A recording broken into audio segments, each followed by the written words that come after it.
이 아침에 우리의 눈을 뜨게 해주시고 하늘을 바라보며 하나님의 사랑, 예수 그리스도의 평화를 누리게 해주시니 감사합니다. 좋으신 아버지, 오늘 9월 23일 금요일 한 주의 끝에서 이 한 주를 돌아보며 우리의 마음을 말씀 앞에서 정리하기를 원합니다. 성령님, 말씀을 듣고 찬양을 드릴 때에 우리의 생각과 우리의 감정과 우리의 분주함이 하나님 앞에 가지런히 정리될 수 있도록, 그리고 복된 안식의 주말을 또 누릴 수 있도록, 새로운 한 주를 준비하는 은혜의 시간 될 수 있도록 이 아침을 축복하여 주시옵소서. 예수님의 이름으로 기도합니다.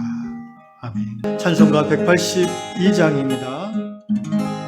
강물같이 흐르는 기쁜 성령아, 정결함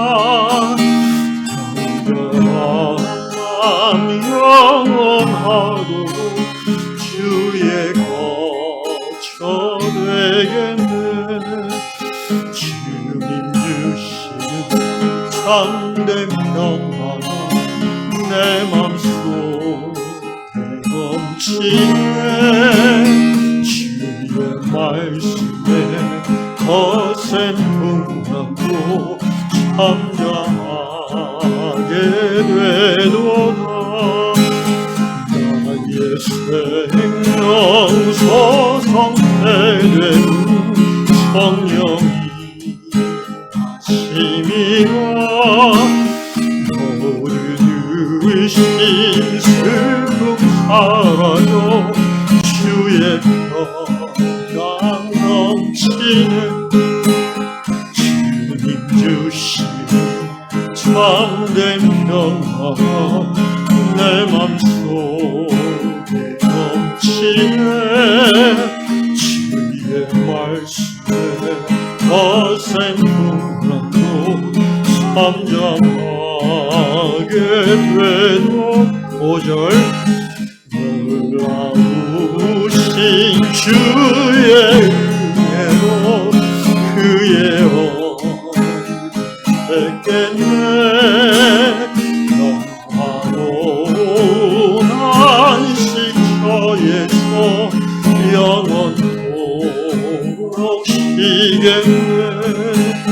주님 주신 참된 평화가 내 맘속에 넘치네.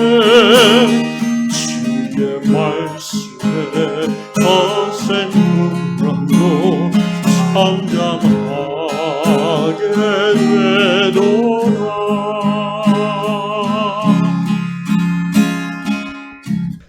네, 하나님께서 아침에 우리에게 주시는 말씀 두 곳을 봅니다. 이사야서 66장 12절 한 절 말씀 보시고요. 그 다음에 마태복음 11장 28절 보겠습니다. 이사야서 66장 12절 한 절입니다.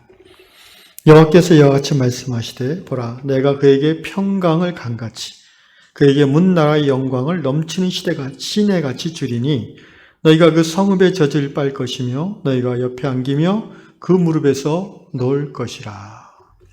마태복음 11장 28절 한 절 더 읽겠습니다. 잘 아시는 말씀. 수고하고 무거운 짐진 자들아 다 내게로 오라. 내가 너희를 쉬게 하리라. 미국 엘라베마주의 존 슐리서 형제님의 글입니다. 이사야서 66장에서 오늘 본문 말씀 12절 읽으면서 형제님은 과거의 한 기억이 자주 떠오른다고 합니다. 그러니까 이 말씀이 이제 예루살렘에 대한 회복의 예언이거든요. 이사야를 통한. 그러니까 예루살렘이 멸망했다가 다시 이제 회복되고 하나님께서 예루살렘을 평안케 하고 풍성케 하실 것이라는 그 예언의 말씀인데, 이 말씀을 존 형제가 읽을 때마다 과거에 자기 그 가족이 그 동독에 살았던 동베를린, 그러니까 냉전 시대라고 하죠. 1980년대 베를린에 살던 때가 생각난다고 합니다. 저도 베를린을 가봤는데, 베를린의 분단의 장벽이 있죠. 저도 가서 본 적이 있습니다만, 그 베를린이라는 도시가, 그러니까 지금은 물론 이제, 독일이 통일됐어요. 1990년 10월인가? 통일이 됐죠. 그래서 이제 동서독이 이제 없어지고 다 독일 연방이 됐는데, 그 당시만 해도 이 동독과 서독으로 나눠져 있었습니다. 그리고 2차 대전 후에 이제 영국, 프랑스, 미국, 러시아 이 네 개의 그 승전국이죠. 독일을 패망시킨 그 승전국의 권리로 이제 유럽과 여러 나라들 나눠 가졌잖아요. 그 중에서 이제 유럽의 동쪽 지역을 러시아가 다 가져갔죠. 그리고 독일을 반으로 쪼개가지고. 그런데 베를린이 원래 이제 이 독일의 유서 깊은 수도잖아요. 옛날부터. 그러니까 굉장히 비중이 있는 도시였기 때문에 미국이나 영국이 이 베를린을 그냥 러시아가 다 가져가는 거를 동독 다 가져간 것을 이제 허락하지 못했고, 결국 동독의 땅 한복판에 있는 베를린이네요. 마치 그 바다에 둘러싼 섬 같은 도시지만 이 도시를 반으로 나눴어요. 그래갖고 동베를린, 서베를린 나눠 가졌어요. 그러니까 우리 서울을 강남, 강북으로 쫙 나눠서 가진 거죠. 그 북쪽은 이제 러시아가, 남쪽은 미 연방이 이렇게. 근데 그렇게 이제 1950년 그 정도 이제 나눠 갖고 2차 대전 직후에 그 후로 수십 년이 지나면서 처음에는 문제가 별로 없었는데 시간이 20년 지나면서 이제 동독은 가난하고 점점 살기 어려워지고 서독은 부강한 나라가 됐잖아요. 그러니까 이 베를린에 사는 서독 사람들은 자기 서독 본토로 가려면은 동독 땅을 거쳐가야 되거든요. 기차나 뭘 하여튼 통행을 할 수 있게끔 해놨고, 근데 많은 통행료를 지불했어요. 그건 서독 정부가 다 대줬어요. 돈이 많으니까. 동독은 돈을 받고 그걸 이제 허락하는 거죠. 그러면서 점점 많은 동독 사람들이 이 서베를린을 통해서 또는 뭐 다 여러 가지 경로로 이제 서독으로 이제 망명을 하는 거예요. 마치 북한에서 우리나라로 많이 넘어오는 것처럼 말입니다.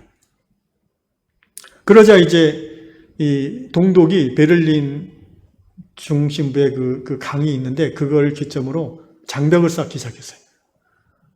왜냐하면 자꾸 젊은 사람들이 서독으로 망명해버리니까 노동력이 없어지니까 처음에는 이제 동독이 나이 늙은 사람들을 이렇게 이주 신청하는 걸 받아줬어요. 그러니까 사회주의 국가로서 늙은 사람들은 노동력에 별 도움이 안 되니까 돈만 쓰는 사람이고 약만 병원비만 나가니까 빨리빨리 보내주고 젊은 사람들만 남기를 원해서 이주를 허락했는데 이게 점점 젊은 사람들도 가버리니까 이제 금지하고 장벽을 쌓고 어쨌든 그래가지고 우리가 알다시피 참 부럽지만 1990년 동서독이 통일되었고요. 그리고 이 존 형제네 가족은 그 후로 이제 미국으로 이주해서 살았나 봅니다. 근데 여기 글을 보니까 동서독 통일 이후에 가족들하고 서독이 어떤 지역을 여행하다가 아주 오래된 그 고성, 오랜 성의 그 테라스에서 산 아래를 내려다보니까 라인강이 쫙 흐르고 있어요. 제가 찾아보니까 라인강은 그 동독 영역 쪽은 아니고 서독 영역 쪽을 흐르는 강이에요. 큰 강이죠. 유럽에서 몇 번째 긴 강이죠. 근데 놀랍게도 그 순간에 존 형제의 마음속에 그동안의 모든 그 근심과 걱정과 그 답답함과 억울함이 이렇게 강물에 씻겨가는 듯한 그런 평화의 느낌을 맛봤다고 합니다. 하나님의 성령이 그 순간 존 형제와 함께 하셨고 저 아래 굽이 흐르는 라인강 같은 놀라운 평화가 밀려왔습니다. 그리고 존은 말하기를 오랜 시간이 지나도 그때의 그 장면, 그 평화의 느낌을 잊을 수가 없다. 그런데 놀라운 것은 그 후에 존 형제가 기도와 말씀 묵상 속에서 그때 받았던 그 동일한 평화의 마음을 다시 경험할 수 있었다라고 고백하고 있습니다. 결국은 꼭 그 장소에 가서 라인강을 봐야 평화가 오는 게 아니라는 거죠. 그 평화의 근원이 예수 그리스도이기 때문에 말씀과 기도 또는 어떤 상황이든지 그것을 통해서 예수님에게 우리의 마음을 내려놓고 그분을 향한 우리의 갈망과 그분의 사랑이 우리에게 연결되어질 때에 하늘의 평화, 그리스도의 평화가 우리 가운데 임할 수 있는 것이죠. 그래서 자세히 설명은 안 해서 잘 모르겠지만 제가 추측하기에는 이 형제님이 동독에 살았을 때 어렸을 때 많은 어려운 일을 겪은 것 같아요. 근데 이제 통일이 된 후에 자유롭게 서독을 여행하게 되면서 그때 받았던 그 답답함, 억울함, 상처 이런 것들이 물론 그로 말미암아 미움과 증오의 마음까지도 이제 예수 그리스도의 평강 가운데 다 씻어지고 영적으로 이제 회복이 됐다는 거죠. 여러분 신앙의 삶에서 보통 사람도 똑같아요. 마음에 증오와 미움과 저기가 가득하면요. 그것을 잊고 지낸다 할지라도 항상 영의 한 부분에는 어두침침함이 있는 겁니다. 예수 안에서 그것들을 씻어내지 않으면 영적 성장과 변화가 굉장히 더디게 일어날 수밖에 없어요. 두려움이 이유 없이 몰려오는 이유 중에 하나도 영적으로 불용사에서 미움을 가득 붙잡고 있기 때문에 그런 경우가 많이 있습니다. 어쨌든 예수님은 The Prince of Peace, 다락방에는 평화의 왕자라고 번역을 했는데 이 프린스란 말이 왕자라는 뜻도 되지만 원래는 이제 군주, 이 다스리는 자라는 뜻, 루러라는 뜻이거든요. 그래서 왕으로 번역하는 게 맞습니다. 그 평강의 왕이신 예수님과의 그 온전한 사귐 속에서 우리 안에 있는 모든 그늘과 염려와 불안을 씻음받으려면은 그분의 원수들을 십자가 달려 죽으신 순간까지도 용서하셨고 또 우리에게 용서하실 것을 명하셨던 그 말씀에 순응해서 우리가 우리 마음에 모든 상처받았던 것들, 그 사람들에 대해서 용서할 때에 그리스도의 평화가 우리 마음을 다스릴 수가 있는 것입니다. 그 산 아래 라인강을 보면서 그 평화가 임했던 것은 하나님의 특별한 역사였던 것 같아요. 이 형제가 늘 그 부분으로 이제 마음 한구석이 힘들었을 때에 하나님의 스페셜 기프트가 아니었나. 근데 그 후에 그런 일들이 다시 생겨나지 않는 것이 아니라 예수 그리스도를 집중할 때, 기도하면서 말씀을 묵상할 때 그 평강이 다시 밀려드는 것을 보면서 형제는 점점 그리스도와의 관계에서 깊이 사귈 수 있었다고 생각을 합니다.